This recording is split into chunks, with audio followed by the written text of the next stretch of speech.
धन्यवाद सर। शिवाजी विश्वविद्यालय कोल्हापुर से पधारे हुए doctor professor Arjun Chauhan sir ji को मैं विनंती करती हूँ कि वे अपना मंतव्य रखें। समारोह के अध्यक्ष हमारे उस्मानाबाद जिले के पूर्व नगर अध्यक्ष, जिनकी अध्यक्षता में यह समारोह संपन्न हो रहा है, वे आदरणीय नाना साहब पाटिल साहब, हमारे सन्मित्र डॉक्टर सुधाकर शेंडगे जी, प्रधान आचार्य देशमुख साहब, काले साहब, हिंदी अध्ययन मंडल के नवनिर्वाचित अध्यक्ष सांगोड़े जी, अभी जिन्होंने संबोधन सबके साथ नाम के साथ अधिकार के साथ किया, वे हमारे वरिष्ठ मित्र डॉक्टर चंद्रदेव कौड़े जी, और जिनके सम्मान में हम सब इकट्ठा हुए हैं, वे हमारे परम मित्र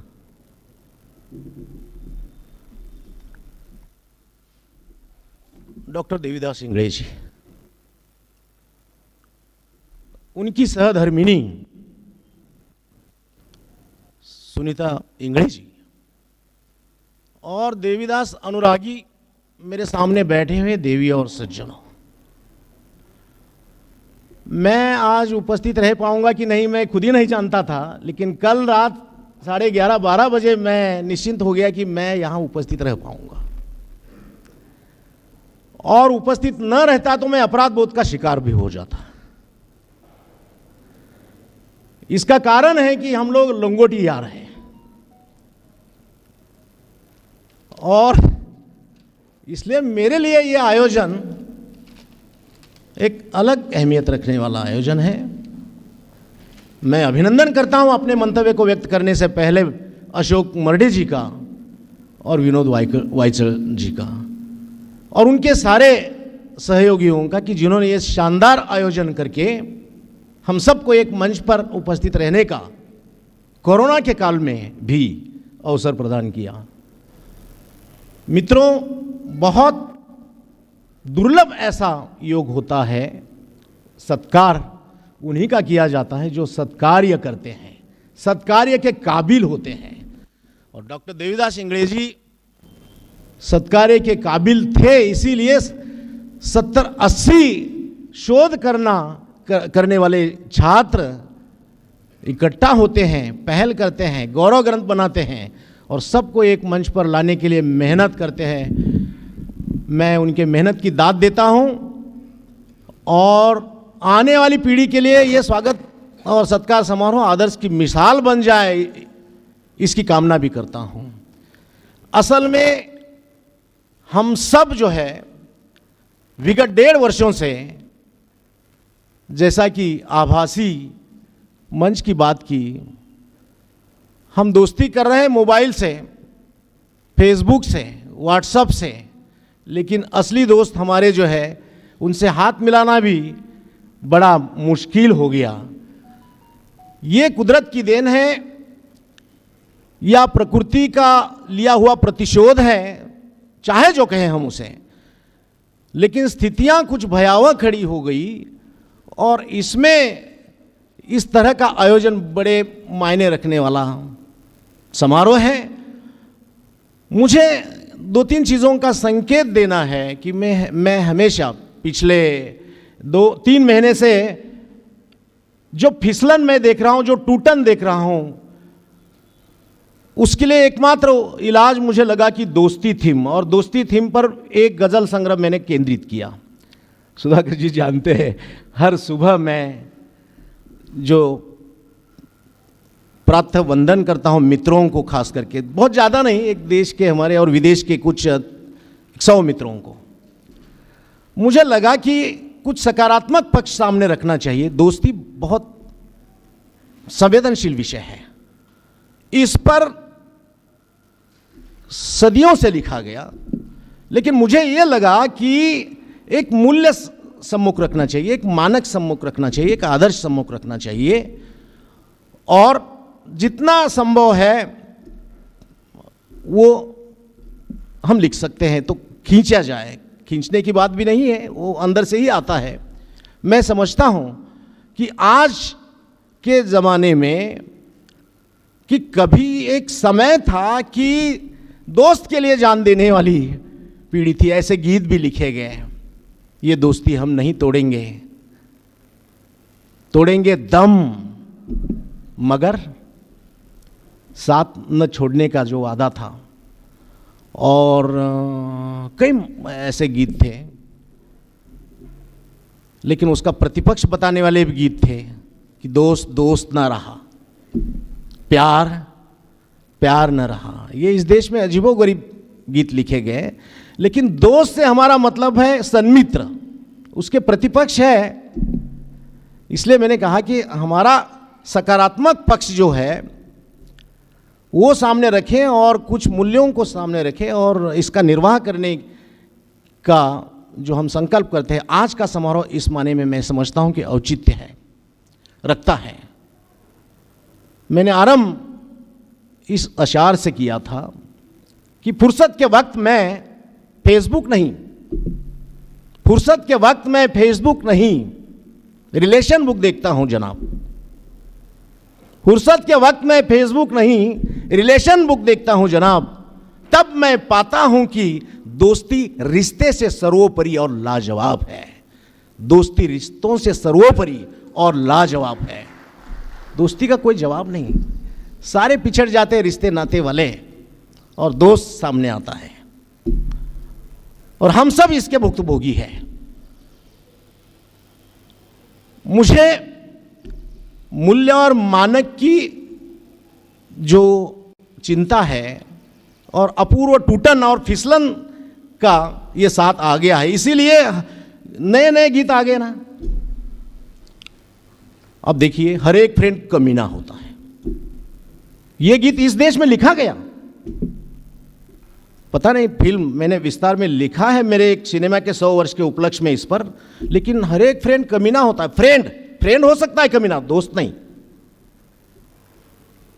ABCD पढ़ ली बहुत, अच्छी बातें कर ली बहुत, और आप गंदी बात करेंगे, गंदी बात वाला गीत इस देश में कई बजा, हर समारोह में बजा, शादी वादी के समारोह में बजा। तो ये ABCD पढ़ने वाला ही इस तरह की बात कर सकता है, फ्रेंड कहने वाला इस तरह की बात कर, सन्मित्र या दोस्त नहीं कर सकता। मुझे संकेत इस बात का देना है कि समय चिंता का है, और कुछ चिंतन के लिए हम अगर दे सकते हैं तो इस तरह के समारोह के आयोजन की आवश्यकता है। इसलिए मैंने संयोजक दो और संपादक द्वय जो है अशोक जी का और विनोद जी का अभिनंदन करना इसलिए जरूरी माना कि ऐसे आयोजन बहुत दुर्लभ होते हैं। कई अध्यापक अवकाश ग्रहण करते हैं, मक्खी तक भिनकती नहीं, और यहाँ हर कुर्सी भरी हुई दिखाई देती है। बाहर भी लोग खड़े थे, मैं अंदर आ रहा था तो मुझे बताया गया कि अंदर कार्यक्रम है, हम लोग भी बैठ करके सुन रहे हैं, जगह नहीं करके। मित्रों, एक दुर्लभ योग है और ऐसे अवसर बहुत कम आते हैं जीवन में, तो इनको जीना चाहिए, इनका लुत्फ उठाना चाहिए। और आने वाले समय के लिए, नई पीढ़ी के लिए मैं समझता हूँ इस तरह के आयोजन बल देने वाले हैं। हम सब रोजी रोटी के लिए अध्यापक का पेशा, अधिकतर जो सभागार में बैठे हैं वो अध्यापक ही बैठे हैं।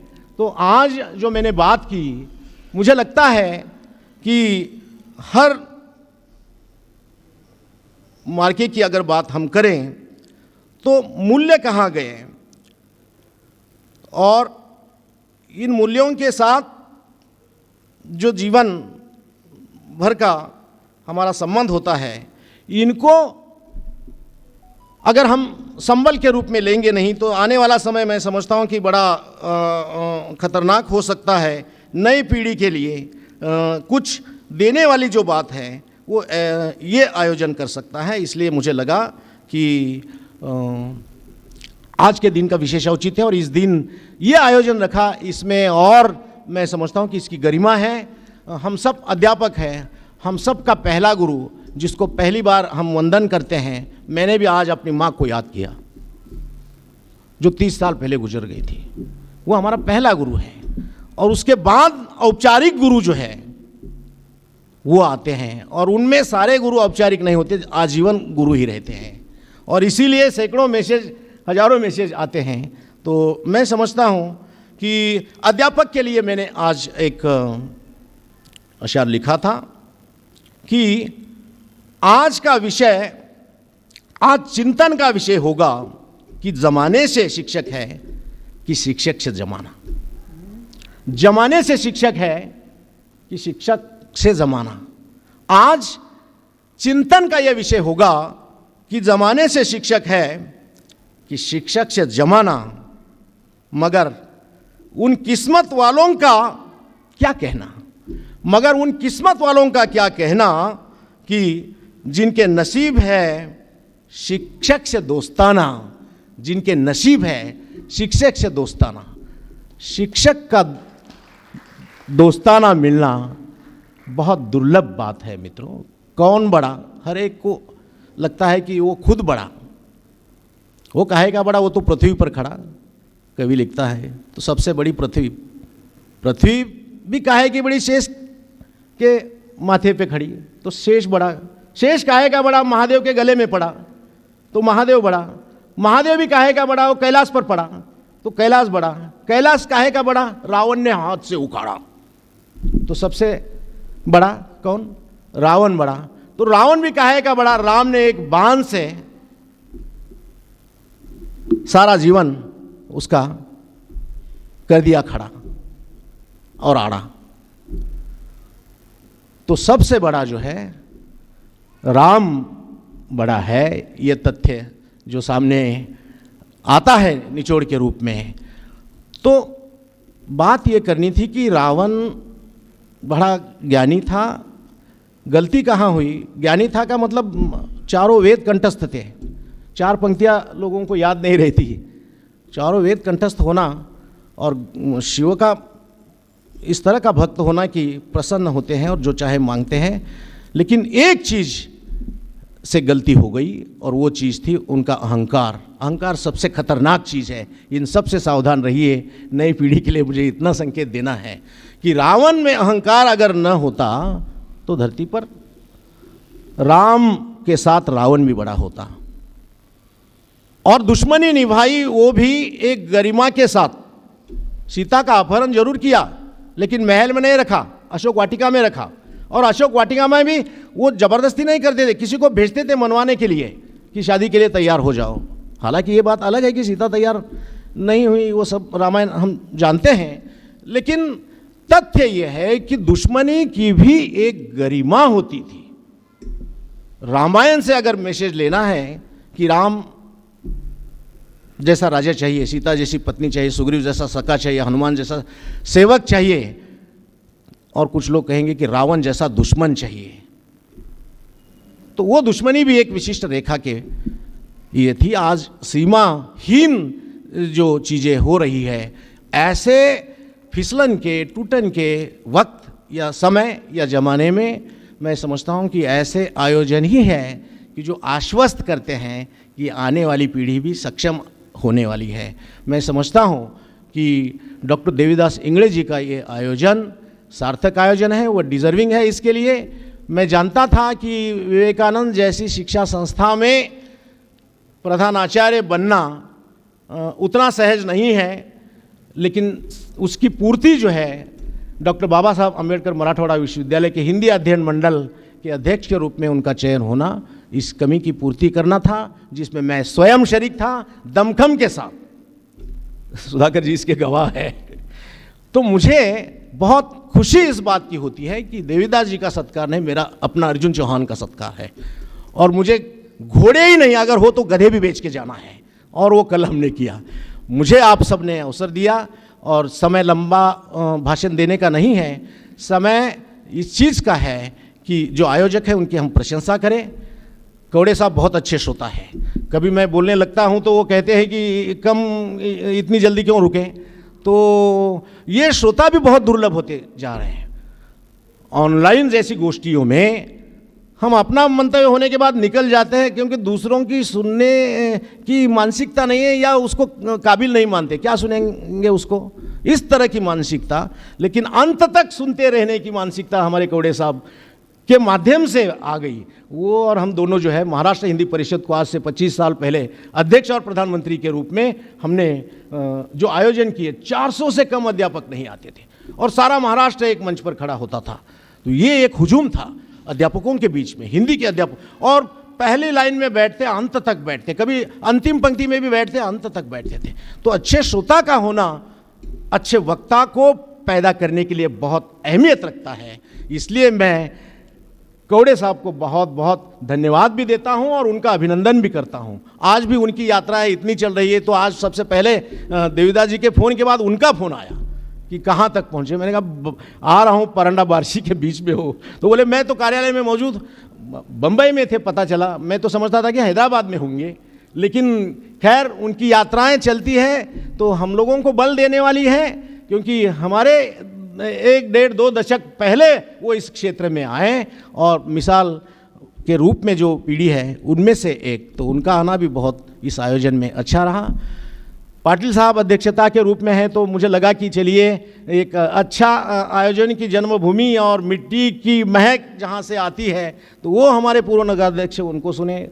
देशमुख साहब इस महाविद्यालय में जहाँ देविदास जी ने नौकरी की, तो हमेशा के लिए वो महाविद्यालय जिसका आलेख जो है ऊंचाई का आगे रहा, तो कई विश्वविद्यालय के अधिकारी या पदाधिकारी जिस महाविद्यालय ने दिए, उस महाविद्यालय के प्राचार्य से मिलना होगा, काड़े साहब से मिलना होगा, और सुधाकर जी से मिलने का तो हमें हमेशा आकर्षण रहता है। वो छोड़ते नहीं, जब भी मौका मिलता है तो खींच के ले जाते हैं। तो इस तरह का सुंदर मंच, और हमारे मित्र डॉक्टर देविदास इंगले जी के साथ, दमखम के साथ सुनीता भाभी जी जो बैठी है, आज आपकी अनिता भाभी को भी उनका स्नेह खींच करके यहाँ लाया।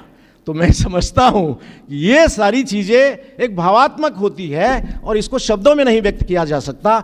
ये आयोजन आने वाली पीढ़ी के लिए मिसाल बन जाए और मेरे मित्र को बहुत बहुत स्वस्थ जीवन जीने का जो है आशीर्वाद आप सबके जरिए मिले, और आपने दिया, ये साबित हुआ। आशीर्वाद से सब कुछ होता है मित्रों, तो ये मिलना इन दिनों में दुर्लभ है। ऐसे भयंकर संकट के समय, कोरोना ये वैश्विक महामारी है, लेकिन हमने महामारी पर भी इस तरह के आयोजन करके, भले ही दैहिक अंतर रख करके क्यों न हो, अनेक चीज़ों के प्रयोग करके क्यों न हो, लेकिन ये बहुत आयोजन शानदार संपन्न हुआ। मैं इसका चश्मदीद गवाह हूँ। मेरा आना मुझे लगता है कि इन दोनों को शुभकामना दे करके सार्थक हुआ।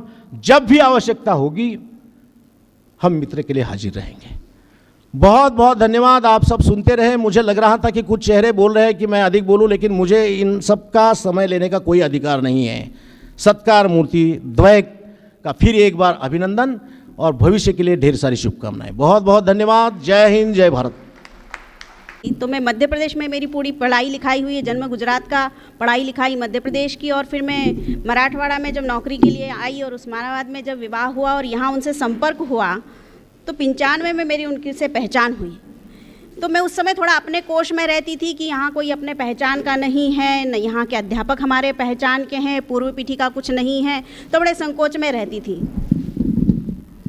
लेकिन जब फिर सर से मेरा परिचय हुआ, हम लोग उत्तर पत्रिका मूल्यांकन के लिए आते थे विकास सेंटर, तो वहाँ फिर मेरा उनसे परिचय हुआ और फिर मैंने देखा कि वो बिल्कुल इतने सहज थे, ऐसा लगता ही नहीं था कि कोई वरिष्ठ प्राध्यापक हैं। वो बड़ी सहजता से आते थे, बोलते थे, और उनका ही ये मादा था कि यहाँ विकास सेंटर पे सारे जो अध्यापक लोग होते थे उनमें से केवल हिंदी विभाग एकमात्र ऐसा विभाग था जो दोपहर को चाय पीने के लिए मिलकर जाया करता था। बाकी सब अपने मित्रों के साथ जाया करते थे कि जब चाय पीने के लिए उठते तो पूरा का पूरा हिंदी विभाग जो है पूरे ज़िले का वो उनके साथ जाया करता था और उनके साथ हम चाय पान किया करते थे। तब मेरा परिचय बाकी के लोगों से हुआ और फिर मैंने जाना कि इंगले सर क्या हैं। इंगले सर जी के ऊपर जो गौरव ग्रंथ हमने प्रकाशित किया है साहित्य साधना, उसका संपादक द्वय डॉक्टर अशोक मरडे सर और डॉक्टर विनोद कुमार वाइचर सर। सेवा गौरव समिति चाहती है कि उनका भी सत्कार किया जाए यहाँ पर, क्योंकि उन्होंने जो मेहनत की है वो हमने देखी है। तो इस उपलक्ष्य में मैं चाहूँगी कि उन दोनों का भी सत्कार हो, तो मैं दोनों को ही मंच पर आमंत्रित करती हूँ, डॉक्टर अशोक मरडे सर और डॉक्टर विनोद कुमार वाइचर सर। उनका सत्कार सुभाष इंगड़े सर करेंगे।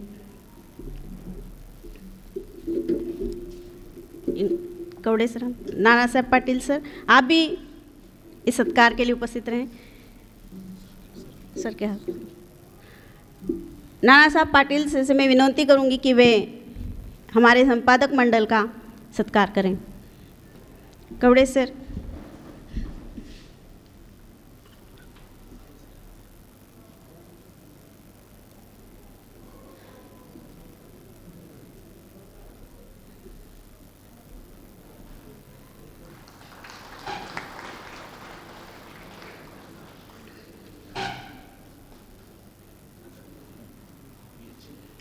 साहित्य साधना में जो आलेख आए हैं, जो व्यक्तिगत रूप से इंगड़े सर पर हैं, उन्हें जब पढ़ेंगे तब आपको महसूस होगा कि मानो तो कण सा, जानो तो धरती सा, मानो तो बूंद सा, जानो तो सागर सा, ऐसा उनका व्यक्तित्व है।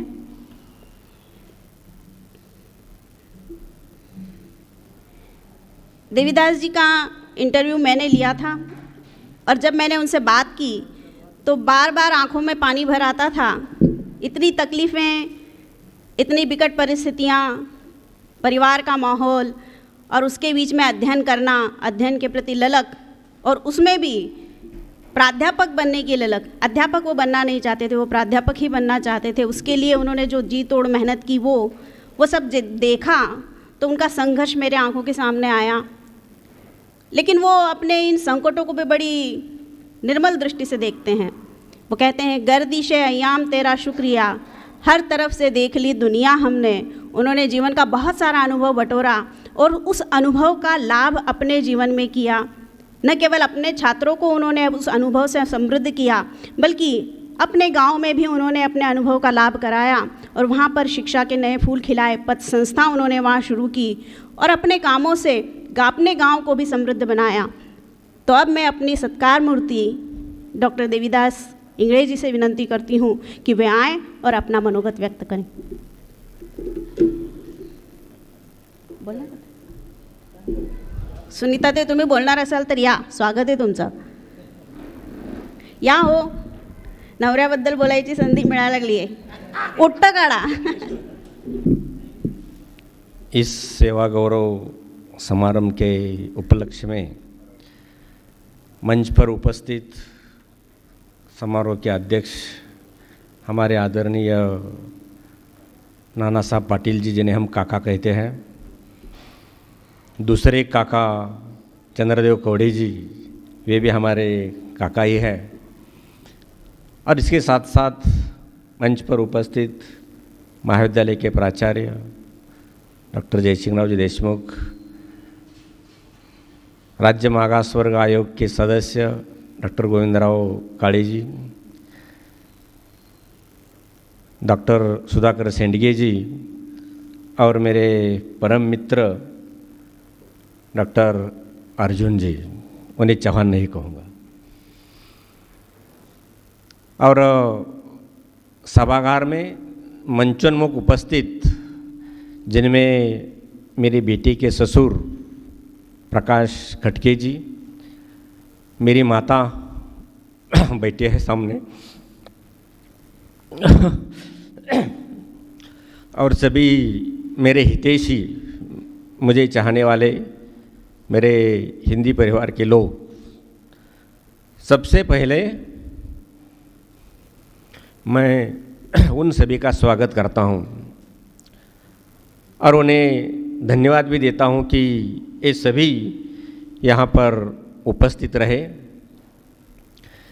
एक और बात जिसका उल्लेख किए बिना मैं अपना मंतव्य आगे नहीं ले जा सकता। इस कार्यक्रम के लिए गौरव समिति को प्रेरणा देने वाले डॉक्टर अंबादास जी देशमुख, मेरे अर्जुन जी के जैसे ही सच्चे स्नेही डॉक्टर रानू कदम, डॉक्टर बालाजी गरड़, वे आज इस सभागृह में निश्चित रूप से उपस्थित होते, परंतु वे आज यहाँ उपस्थित नहीं है। मैं उनको भी याद करना चाहता हूँ। कभी कभी ऐसा लगता है कि उनकी आत्मा यहाँ कहीं ना कहीं मंडरा रही होगी।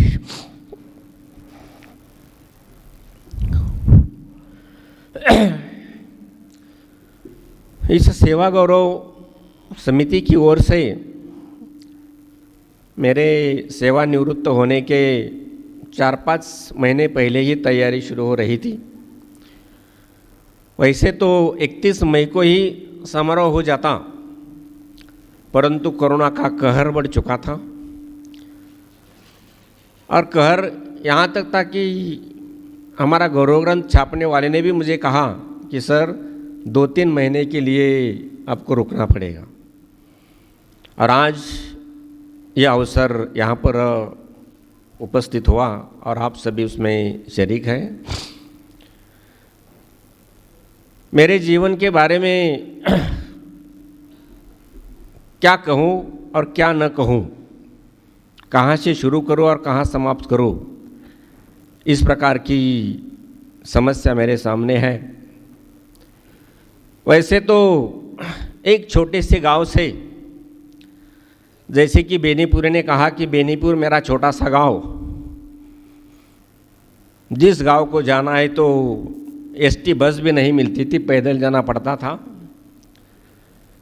जब हम पढ़ाई करते थे शिवाजी विश्वविद्यालय में, अर्जुन और मैं, तो अर्जुन के गांव को जाने के लिए भी हमें पैदल जाना पड़ा। उनके ऊपर भी अब इसी प्रकार से ग्रंथ निकल रहा है। उसमें एक लेख मैंने लिखा और उसमें उल्लेख किया है कि अर्जुन का गांव मुझे बेनीपुर के गांव के जैसा लगा। उन्होंने भी मुझ पर लिखा है इस गौरव ग्रंथ में, एक ही शब्द में उन्होंने कहा कि हमारे संबंध कैसे हैं। लगभग 40 साल से हमारी मित्रता जो अब तक बरकरार रही। 350 मील की यात्रा करके अर्जुन यहाँ पहुँचे, इसमें ही ये बात साबित होती है। बचपन का जीवन तो बहुत प्रतिकूल परिस्थिति में बीता।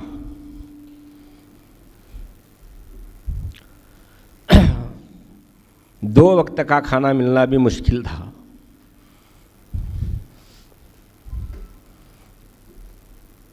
फिर भी मेरे पिता, उनकी ये जिद थी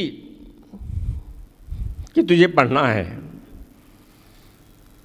बचपन से ही घर के लोग मुझे अन्ना कहते थे और उनका यह कहना था कि पढ़ाई पूरी करनी है। और उन्होंने परिस्थिति न होते हुए भी मुझे पढ़ने को समर्थन दिया। पढ़ता रहा, 10वीं हुई, 12वीं हुई। नज़दीकी कॉलेज आदरणीय कर्मवीर अन्ना की कृपा से हमारे नज़दीकी माड़ा में कॉलेज शुरू हुआ था। उस कॉलेज में बीए तक की पढ़ाई हुई और बीए के आगे क्या करना है ये समस्या थी, परंतु मेरे गुरुजन आदरणीय सेठे सर और आदरणीय माड़ी सर, उन्होंने कहा कि आपको विश्वविद्यालय में जाना होगा। और मैं कुछ लोगों की सहायता से विश्वविद्यालय तक पहुंचा और वहाँ डॉक्टर अप्पा साहेब पवार विद्यार्थी भवन, वहाँ दाखिला मिला और वहाँ दाखिला मिलने से मेरी एमए की पढ़ाई पूरी हुई। नहीं तो शायद मेरी एमए की पढ़ाई भी पूरी न होती। शांतिनाथ घोड़के जी यहाँ पर सामने बैठे हैं, वे भी उस भवन के विद्यार्थी रहे। और भी कुछ विद्यार्थी यहाँ पर है जो मेरे सहपाठी, जो उस भवन में रहे। उस भवन की कृपा ऐसी रही कि हमारी एमए की पढ़ाई अत्यंत निर्विघ्न रूप में पार हुई और एमए की पढ़ाई में मुझे चंदूलाल दुबे स्वर्ण पदक भी मिला और पढ़ने की ललक फिर आगे बढ़ती गई। पढ़ाने वाले जो अध्यापक थे उनमें डॉक्टर सुनील कुमार लवटे जी, जिनकी याद जीवन भर कभी हम भूल नहीं सकते। हम दोनों सहपाठी थे एमए में और लवटी जी का ये कहना था कि मुझे उसी वक्त पीएचडी करनी चाहिए, परंतु मेरे घर की परिस्थिति मुझे साथ नहीं दे रही थी, इसलिए मैं बीएड को चला। कुछ लोगों ने उल्लेख भी किया कि परिस्थिति के कारण यदि प्राध्यापक की नौकरी नहीं मिली तो अध्यापक तो बन जाऊं, इसलिए बीएड किया। और बीएड होने के पश्चात मेरा सौभाग्य एक दिन भी मुझे बेकार नहीं रहना पड़ा, इसलिए तो मेरी 36 साल की सेवा पूरी हुई। इस संस्था में आने के पहले 1 साल में सरूड नामक महाविद्यालय में भी था, जहाँ पर अर्जुन जी ने भी काम किया 1 साल। और फिर वह महाविद्यालय छोड़कर मैं संस्था में आ गया 1986 से। और योगायोग देखिए कि मेरे प्रारंभ के प्राचार्य भी देशमुख जी रहे और अंत के प्राचार्य भी देशमुख जी रहे। 2 देशमुखों के बीच मेरी सर्विस इस प्रकार से बीतती रही। तबादले होते रहे, तबादले होने का दुख कभी नहीं हुआ मुझे, और संस्था बड़ी है तो तबादले होते रहते हैं। कुछ लोग तबादले को टेंशन के रूप में लेते रहे, मैं तबादलों को आनंद के रूप में लेता रहा। इसका एक लाभ मुझे हुआ कि मेरा मित्र परिवार और अधिक बढ़ा।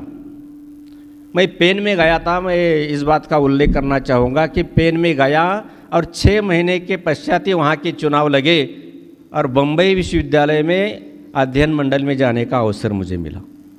यदि मैं पेन न जाता तो बम्बई विश्वविद्यालय के अध्ययन मंडल में जाने का अवसर कैसे मिलता। डॉक्टर रतन कुमार पांडे जी हमारे साथ थे उस वक्त। और बाद में मेरा एक तबादला नागठाणे में हुआ। इस बात की भी खुशी मैं आज जाहिर करता हूँ कि नागठाणे में मैं चला गया और मुझे वहाँ का शिवाजी विश्वविद्यालय का बैरिस्टर पीजी पाटिल आदर्श शिक्षक पुरस्कार मिला। यदि मैं यहाँ पर रहता तो उस पुरस्कार से मैं वंचित रहता। तो तबादले होना वैसे आनंद की भी बात है, परंतु उसे मानना, कैसे मानना, इस पर यह सब निर्भर है। मेरी अधिक सेवा इस विश्वविद्यालय के अंतर्गत हुई। 28 साल मेरे, 20 साल रामकृष्ण परमहंस कॉलेज में और 8 साल तुलजा भवानी महाविद्यालय तुलजापुर में हुई। इसलिए यहाँ के लोगों से अधिक जुड़ने का अवसर मुझे मिला। शिक्षा दीक्षा वहीं पर हुई पश्चिम महाराष्ट्र में, परंतु मेरा कर्म क्षेत्र मराठवाड़ा की भूमि रही। और मराठवाड़ा की भूमि को संतों की भूमि जो कहा जाता है, उसका अनुभव यहाँ आने पर मुझे मिला। अभी अभी गोविंदराव जी ने कहा कि उनका खारीचा वाटा, गोविंदराव जी आपका वाटा खारी का नहीं था, आपका वाटा शेर का था। मैं अध्ययन मंडल का अध्यक्ष जो बना, उसके लिए गोविंदराव जी ने बहुत अपना क्या कहते हैं उसे वजन वहाँ पर लगाया और मुझे अंतिम समय में क्यों न हो अध्यक्ष बनने का मौका मिला। एक बार हमारे काका जी ने मुझे कहा भी था, इससे 10 साल पहले की बात है, कि काका जी कह रहे थे कि इस साल देवदास जी आपको अध्यक्ष बनना है, परंतु परिस्थिति कुछ ऐसी बनी कि मेरा तबादला हुआ और मैं उस प्रक्रिया से दूर चला गया। परंतु अंत में क्यों न हो, ये अवसर मुझे नीति ने दिया और अवसर मिलने के लिए गोविंदराव जी का साथ बहुत बढ़िया रहा, सुधाकर जी का साथ बढ़िया रहा, अर्जुन जी का साथ बढ़िया रहा। तो इन सभी लोगों की मदद से, उनकी सहायता से इस पद पर आसीन होने का मौका मिला। परंतु उन्होंने जो खंत व्यक्त की सुधाकर जी ने कि वो पाठ्यक्रम उस काल में लगना चाहिए था, लगता भी, परंतु 1.5 साल हमारे कोरोना में गए और 1.5 साल में हमारी एक भी मीटिंग नहीं हुई। सब सिलेबस तैयार करके रखा है, कंप्यूटर में भी है, सुधाकर जी के पास उसकी प्रति भी है, सभी अध्ययन मंडल के सदस्यों के पास भी है, परंतु सबमिट करना था 19 मार्च को और 11 मार्च को लॉकडाउन लग गया और तब से विश्वविद्यालय में कोई मीटिंग नहीं हुई। अभी जो अर्जुन जी ने कहा कि सब मीटिंगें अपने अपनी जगह पर लोग बैठ कर लेते रहे ऑनलाइन, और यह हमारा जो उद्देश्य था ये उद्देश्य हम पूरा नहीं कर सके, परंतु आने वाला अध्ययन मंडल इसी बात को ही आगे ले जाएगा, इसका मुझे पूरी तरह से भरोसा है। मेरे छात्रावस्था के दिन, मेरे अध्यापकीय जीवन के दिन, ये सभी दिन, इन सभी बातों का यहाँ पर उल्लेख करना तो समय बहुत लग सकता है। मेरे परिवार के लोगों ने भी मुझे अच्छी तरह से साथ दिया। मेरी माता जी अब आगे बैठी हुई है, परंतु पिता की छत्र छाया अधिक दिनों तक नहीं रही। मेरा दुर्भाग्य यह कि छोटे 2 भाई भी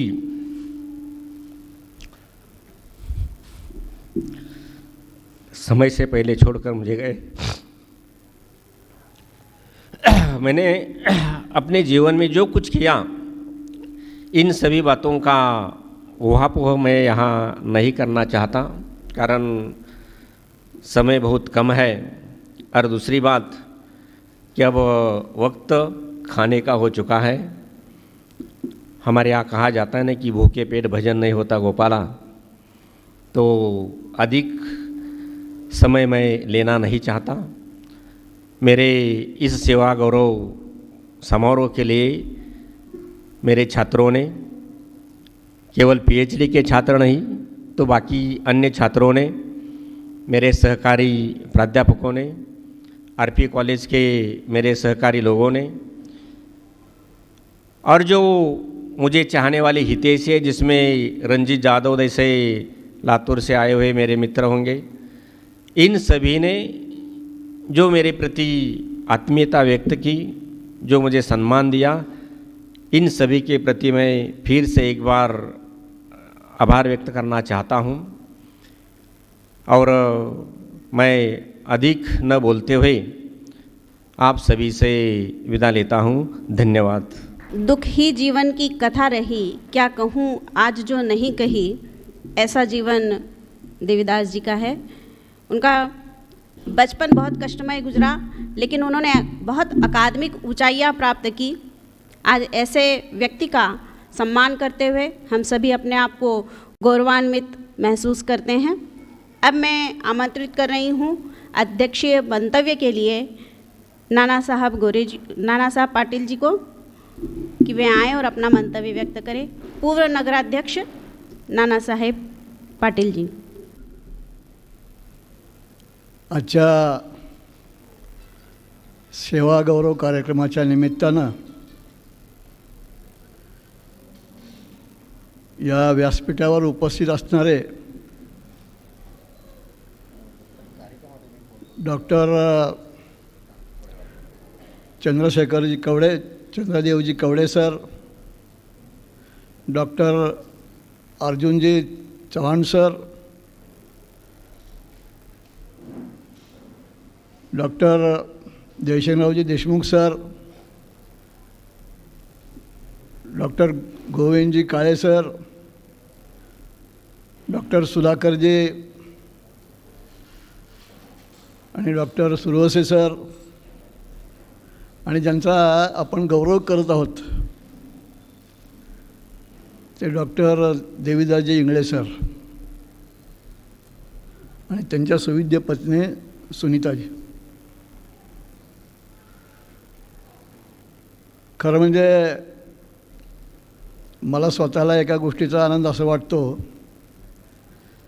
की आमचे इंगळे सर आणि त्यांचे सहकारी डॉक्टर अशोक मर्लेजी डॉक्टर विनोदकुमार वायचळजे यांनी खूप परिश्रम घेऊन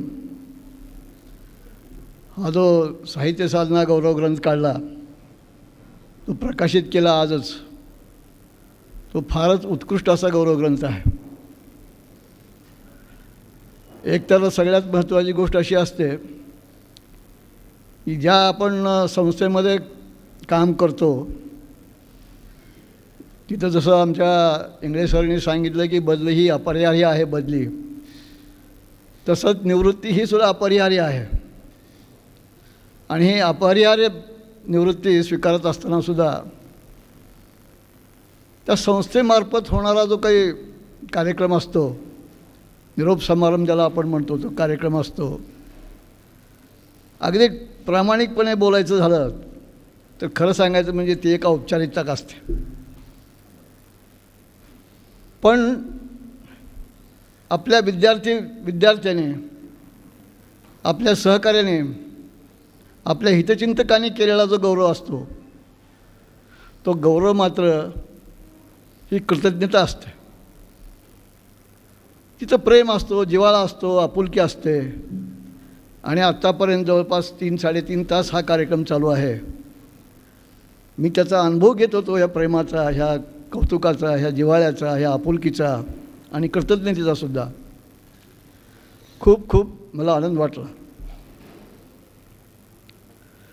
खरं तर आता मला अध्यक्ष केल्यामुळं माझी एक सोय झाली की मी आता सगळ्याच वक्त्यांनी बोलले आहेत, मी आता काय बोलू असं म्हणून घरी बसायची, गप्प बसायची. मलाही ह्याची खात्री आणि जाणीव आहे की श्रोत्याची परीक्षासुद्धा किती घ्यायची सहनशक्तीची. आता 3-3.5 तास झाले आपण बसलेला आहात, वेळेवर कार्यक्रम सुरू झालेला आहे. आणि अशा वेळेस मी आणखीन तुमच्या सहनशक्तीला ताण देणं मला काही बरोबर वाटत नाही. आणि तसा मी ताण दिला तर सगळ्या खुर्च्या रिकाम्या होतील. आणि ज्ञानेश्वर माऊलीनं म्हटलेलं आहे, वक्ता वक्तेची नोहे श्रोते विण. वक्ता हा श्रोत्याशिवाय वक्ताच म्हणला जातो होऊ शकत नाही. आणि मी जर भाषण लांबवलं तर त्या रिकाम्याच खुर्च्यापुढे मला बोलावं लागेल. या सत्कार समारंभाच्या निमित्तानं एक गोष्ट मात्र मला सांगावीशी वाटते, त्या इंग्रज सरांच्या संदर्भात. जे काही काम असेल ते प्रामाणिकपणे करणं, निष्ठेनं करणं. आणि ज्या विद्यार्थ्यांसाठी आपण आहोत, मी बरेचसे लोक असे पाहिलेत जे पगारासाठी नोकरी करतात, पण त्यांचं जे मूळ उद्दिष्ट आहे त्या उद्दिष्टच बाजूला राहतं. इंग्रज सरांच्या बाबतीत हे मला प्रामुख्यानं सांगावंसं वाटतं की विद्यार्थ्यासाठी प्राध्यापक आहे, विद्यार्थ्यासाठी शिक्षक आहे आणि विद्यार्थ्याच्या कल्याणासाठीच त्यानं काम केलं पाहिजे. आणि ते काम करत असताना 4 टोपले टाकले असं न होता आत्मीयतेनं शिकवणं. आणि आत्मीयतेला लागतो आत्मा, त्या आत्म्याला धरून शिकवणं हे इंग्रज सराचं वैशिष्ट्य होतं.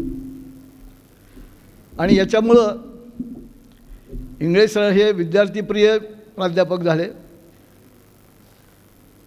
संस्थेमध्ये, ज्या संस्थेमध्ये त्यांनी काम केलं तिथं त्यांनी कधी कुणाची तक्रार केली नाही. मग त्यांचे जे ज्याला आपण इंग्रजीमध्ये इमिडिएट बॉस म्हणतो, त्यांचीसुद्धा त्यांनी कधी तक्रार कुणाकडे केलेली नाही. जे अधिकारी आहेत, जे काम सांगतील ते काम निष्ठेनं करणं, एवढंच त्यांनी काम चांगलं केलं. आणि हे फार दुर्मिळ आहे. आणि हे त्यांचं हे जे आताचं त्यांचं जे स्वतःचं जे वक्तव्य होतं, त्यांनी त्यात सांगितलं की 2 वेळेच्या जेवणाची सुद्धा भ्रांत होती. कुठेतरी मनाला खटकतं. आज असं वाटतं की आज आपण जेवढ्या उच्च पदावर आहोत, आर्थिकदृष्ट्या जेवढं सुरक्षित आहोत, शैक्षणिकदृष्ट्या जेवढी आपण पात्रता मिळवलेली आहे, या सगळ्या गोष्टीला जर कारणीभूत काय असेल तर मी प्रामाणिकपणे सांगतो, गरिबी हीच आहे. संघर्षाशिवाय जीवन नाही. आणि संघर्षाशिवाय मिळालेलं यश जे असतं ना, ते चिरकाल टिकणारं नाही. ते यशही तात्पुरतंच असतं, कारण का त्याला संघर्षच केलेला नसतं. त्या यशाचं त्याला महत्त्वच नसतं. त्या संघर्षात जीवनात जो आहे तो त्याला अनुभवच नसतो. आणि संघर्षातून हे निर्माण झालेलं जे व्यक्तिमत्व आहे, जे व्यक्तित्व आहे, त्यांना माझा सलाम.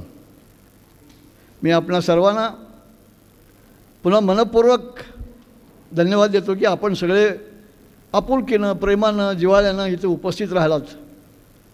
त्यांच्या या सेवापूर्तीच्या सोहळ्यात आपण आपलं योगदान उपस्थितीनं दिलं. काही लोकांनी प्रत्यक्ष ग्रंथामध्ये आपले लेख लिहून केलं आणि आमचे मर्ले सर आणि आमचे वायचळ सरांनी तर खूपच मेहनत घेतली आणि ते अतिशय सुंदर पुस्तक त्यांनी साहित्य साधना हे काढलं. मी सर्वांचे मनपूर्वक आभार मानतो आणि खरं म्हणजे मला बोलवून इथं या कार्यक्रमाचं अध्यक्ष केलं त्याबद्दल संयोजकाचे धन्यवाद मानतो. आपण ऐकून घेतलं त्याबद्दल धन्यवाद मानतो. धन्यवाद. अब मैं आभार अभिव्यक्त करने के लिए डॉक्टर विनोद कुमार वायचा सर को आमंत्रित कर रही हूँ. Doctor Vinod Kumar Waycha sir.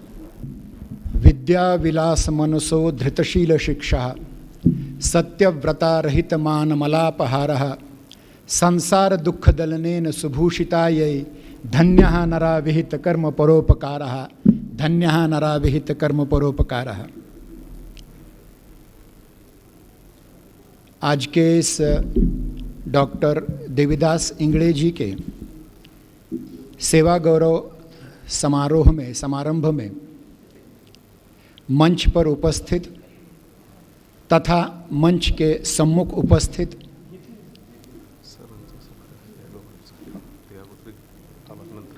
ठीक अभी सूचना मुझे दी गई है कि जो महानुभाव आज के गौरव मूर्ति professor doctor Devidas Ingade sir जी का सत्कार करना चाहते हैं वे अब सत्कार करें. आदरणीय मोरे सर, आदरणीय बागल सर, आदरणीय पंके, आदरणीय हंगरगेकर सर, आदरणीय इंदलकर सर, आदरणीय Hanumantrao Salunke sir, doctor CS Patil sir, doctor Rajkumar Jadhav sir, doctor Ramesh Kamble sir, doctor Dapke sir और अन्य जितने भी सर का सत्कार करना चाहते हैं उन सब से मैं हृदय की गहराई से विनती करता हूं कि वे आकर सत्कार मूर्ति का सम्मान करें.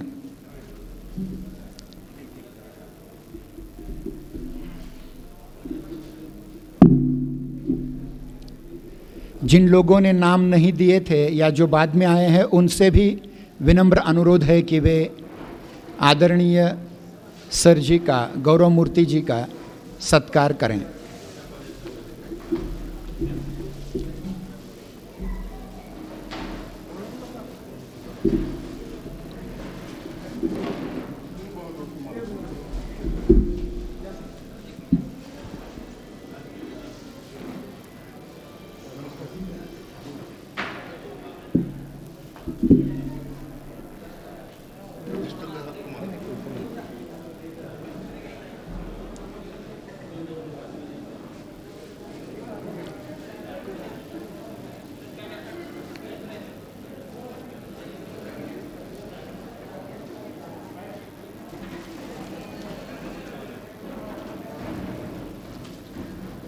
रमेश के कमरे आज ही मिल जाएगी. स्वाक्षरी के लिए तैयार है, कागज़ वही.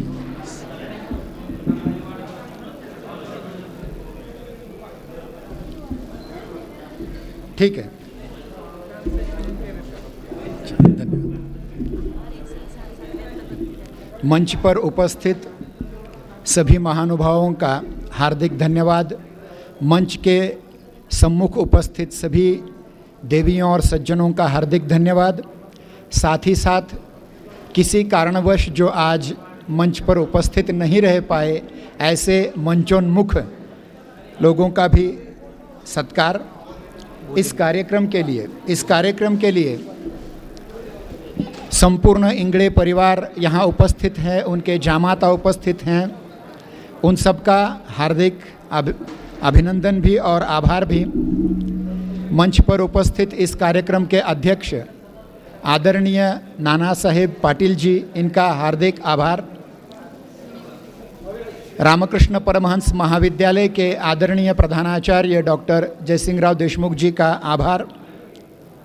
मंच पर उपस्थित डॉक्टर बाबा साहेब आम्बेडकर मराठवाड़ा विश्वविद्यालय के हिंदी विभाग के पूर्व अध्यक्ष डॉक्टर सुधाकर जी शेंडगे जी का हार्दिक आभार।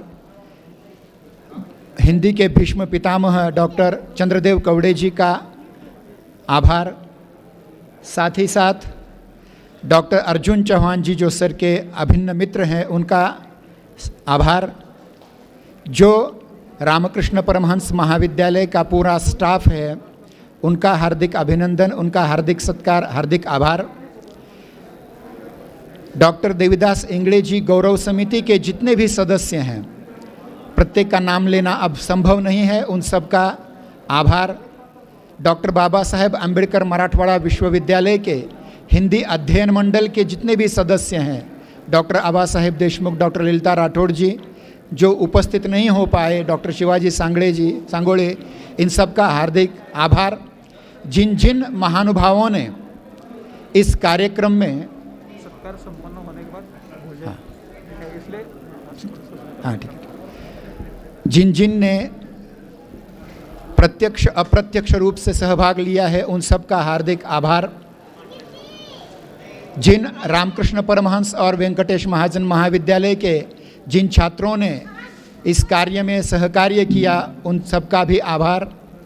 जो दूर दूर से आए हुए सज्जन हैं, जैसे जाधव सर जी हैं, ललिता राठौड़ मैडम हैं, आबा साहेब राठौड़ सर हैं, मोरे सर हैं, इन सब का हार्दिक आभार। जो भी जिनका नामोल्लेख रहा है, उन सब का भी हार्दिक आभार। इस स्वयंवर मंगल कार्यालय के स्वामी बागल जी का हार्दिक आभार। बैनर बनाने से लेकर के सब जो जिन जिन लोगों ने मदद की है, उन सब का आभार। भोजन की व्यवस्था करने वाले जगताप जी का भी आभार। और ये कार्यक्रम जैसे संपन्न होगा, आप सभी से हाथ जोड़ कर के विनम्र अनुरोध है कि सभी को भोजन ग्रहण करना है। यह स्नेह भोजन सभी के लिए है। सभी को फिर से मैं सभी का हृदय से कृतज्ञता सभी के प्रति ज्ञापित करता हुआ यहाँ ठहर जाता हूँ। आप सबको फिर से विनती है कि आप सभी भोजन का आस्वाद लें, उसके उपरांत ही सभागृह छोड़ें। धन्यवाद।